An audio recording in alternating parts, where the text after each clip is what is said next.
Gotta keep reminding myself, I can do this. This is easy. All I'm doing is filming in front of a camera. It's no big deal, really. I want to talk to you about where my Alpha Legion army is going. Like a lot of people, I started when Betrayal at Calth first came out, and Plastic Space Marines became an option for Horus Heresy for the very first time. Over the years, my army has grown significantly, and it's at probably several thousand points at this point in time, but the bulk of it is still mostly plastic miniatures. A lot of tactical marines, a lot of rhinos, and now recently some of the brand new Horus Heresy plastic vehicles. I don't know that I have a particular direction that I've ever wanted to take my Alpha Legion army in, besides just collecting things that I think look really cool. I want to go ahead and build a mini wish list of some vehicles that I would like to add to my Alpha Legion army. And I'll go ahead and explain where I got my inspiration from and why I think they would make a good addition to my collection. So let's take a look.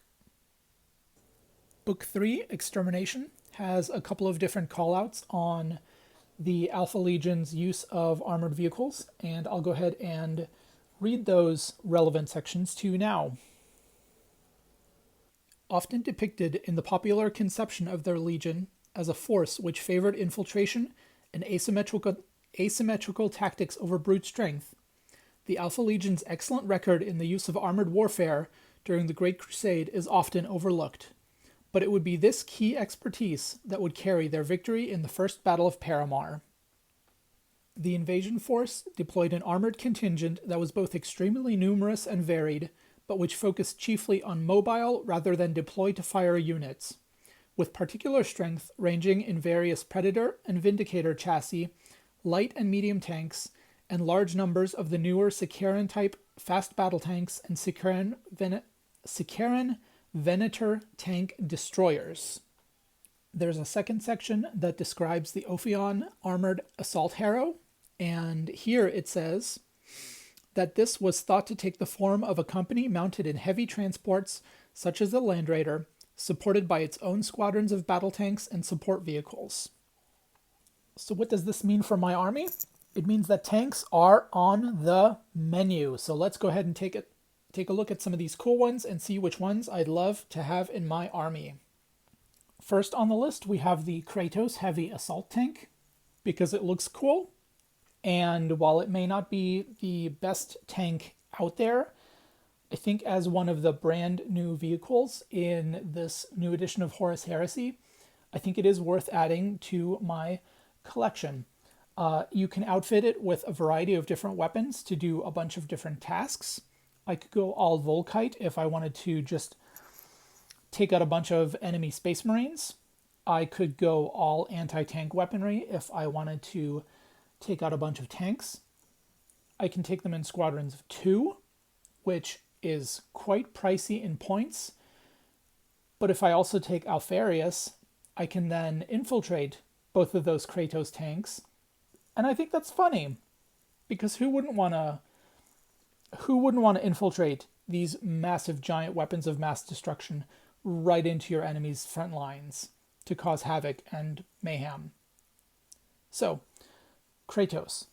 Also, it looks like a slightly upscaled Sicaran battle tank, and I think the Sicaran is one of the best Space Marine tank chassis out there, and so why not? After the Kratos, we have the Cerberus Heavy Tank Destroyer, one of the brand new plastic Lords of War. I don't own a Lord of War for my army. I've always been slightly lacking in anti-tank options for my army, so I think the Cerberus Heavy Tank Destroyer is a great candidate for this particular wish list. It also looks really cool. It is based off of the Spartan Assault Tank chassis, and everybody loves a Spartan. And so I'd really love to get a Cerberus to paint it up and use some of my favorite weathering techniques on this huge and awesome tank. Keeping on with the tradition of adding brand new plastic Horus Heresy vehicles to my list, we have the Sicaran Venator, again, because it is a tank destroyer and anti-tank is a great option to have. I've always resisted purchasing one of these in resin because it didn't come with a turret. All of the other Sicaran variants have turrets, and so in theory all the turrets are interchangeable. The Sicaran Venator is kind of a one-use kind of tank, but it does look really cool. And again, that's one of the driving principles behind, do I want to add this to my army? So the Venator makes the list. The Sicaran tank kit is also really fun to build. I had a lot of fun building my very first plastic Sicaran. I have a review somewhere on my channel, I think, and you should go check that out. This one is going to be sort of a lump category, but I would definitely like to own more of the Deimos pattern tanks at some point, both the Predator variants and also the Vindicator variants that are coming out in plastic very soon, hopefully, fingers crossed. I really like Predators as a sort of medium tank chassis in Horus Heresy. I think they're one of those sort of iconic Rhino chassis tanks that embody what Space Marines mean to me personally. And at the same time, I also really like the idea of a bunch of Deimos Vindicators kind of like trundling along on the battlefield to fire their very short-ranged small blast demolisher cannons at whatever I choose to fire them at. I think that's a really cool kind of mental image. Plus, the Deimos Vindicator looks a lot cooler than the Mars pattern Vindicator that's been available in plastic for a very long time now.